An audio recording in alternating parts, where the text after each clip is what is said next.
हर हर महाकुंभ। स्वागत है आपका हमारे आज के खास वीडियो में, जहां हम बात करने जा रहे हैं एक ऐसी शख्सियत की जिनकी कहानी ने महाकुंभ 2025 में हर किसी का ध्यान खींचा है।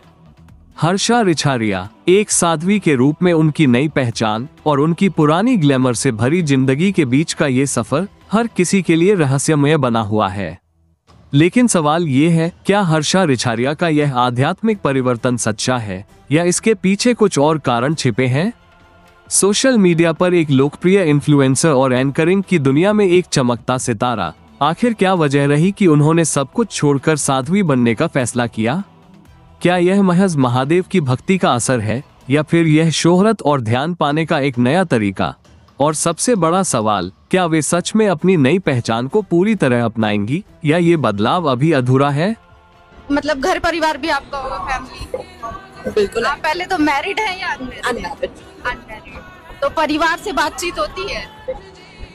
फिलहाल तो काफी टाइम से नहीं हुई है। क्या चाहते हो मैं कर लूं? नहीं नहीं, ऐसा नहीं, मतलब परिवार से भी बात भी हो और साध्वी जीवन भी चले, ऐसा? तो मैंने अभी परिवार को त्यागा नहीं है। मैंने अपने काम को, अपने पिछले जो भी मेरा प्रोफेशन था, वो सबको छोड़ के मैं इसमें आई। अच्छा, एक चीज और है महाराज जी कि जिस मॉडल की बात हुई थी, उस मॉडल से जब हम लोगों ने पूछा, भगवा धारण की हुई थी कि आप साध्वी हैं, तो कहीं नहीं, अभी मैंने तय नहीं किया है कि मुझे सन्यास लेना है या शादी करनी। हाँ, तो ये गलत है ना। अगर आपने तय नहीं किया है तो ये तो सुनिश्चित है ना। देखिए, पुलिस का ड्रेस वही पहन सकता है जो भर्ती हो चुका हो। अभी मैं भर्ती होने वाला हूँ, मेरा मन है कि भर्ती हो जाऊँ, उससे वो थोड़े ड्रेस पहन लेगा। तो इसलिए आप जब आ जाएं, दीक्षित हो जाएं, तब ड्रेस पहनिए, उसके पहले इस ड्रेस को कलंकित मत करिए। आज के वीडियो में हम इन सभी सवालों के जवाब तलाशने की कोशिश करेंगे। अंत तक जुड़े रहिए, क्योंकि यह कहानी न केवल प्रेरणा देती है बल्कि सोचने पर मजबूर करती है। दोस्तों, साध्वी का ये सफर ग्लैमर छोड़ने की सच्चाई है या सिर्फ एक नई शुरुआत का हिस्सा? तो दोस्तों, चलिए अब इस सफर की शुरुआत करते हैं और जानते हैं कि आखिर हर्षा रिछारिया कौन है और उनकी जिंदगी में ऐसा क्या बदला जिसने उन्हें साध्वी बनने के लिए प्रेरित किया। खुद को आचार्य महामंडलेश्वर कैलाशानंद गिरी जी महाराज की शिष्या बताया है और निरंजनी अखाड़े से जुड़ने की बात कही है। लेकिन दोस्तों, आइए हम शुरुआत से बात करते हैं इनके बारे में। कौन है हर्षा रिछारिया? हर्षा रिछारिया का जन्म उत्तर प्रदेश के झांसी में हुआ और वे भोपाल, मध्य प्रदेश में पली बढ़ी।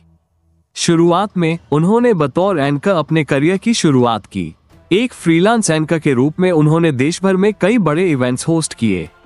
साथ ही वे एक मेकअप आर्टिस्ट, हेयर स्टाइलिस्ट और सोशल मीडिया इन्फ्लुएंसर के तौर पर भी जानी जाती थी।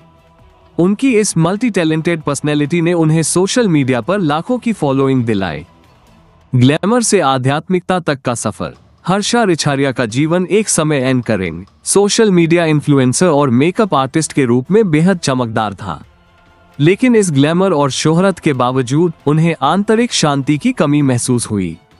और जब जीवन में सच्ची शांति और संतोष की तलाश होती है तो बाहरी शोहरत और सफलता मायने नहीं रखती।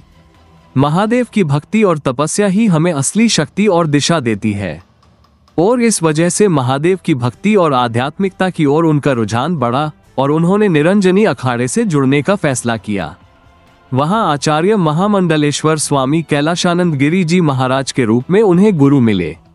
गुरु की शिक्षाओं और महादेव की शरण में आने के बाद हर्षा ने साध्वी बनने का निर्णय लिया।